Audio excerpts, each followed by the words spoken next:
представим. Значи хора, по принцип Лили имаше абсолютно много видеа, но просто някак си те се изтриха от само себе си. Ето е момичето от YouTube, което нямаше очила, но вече служи. Да. И има три момичета от най-широко клас, който с... Да, и сега. Аз съм правила много видеа с нея. По принцип аз имам 2 канала в YouTube. Как два? Да. Да, 2 канала имам в YouTube. Що? Защото имам 2 канала. Що се Тя имаше, нали, както вече знаете, един, но някак видеата се изтриха, не знам как.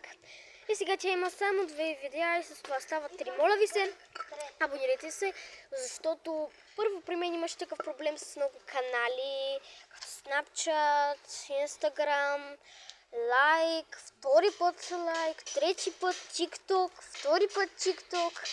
Да не ги изборявам.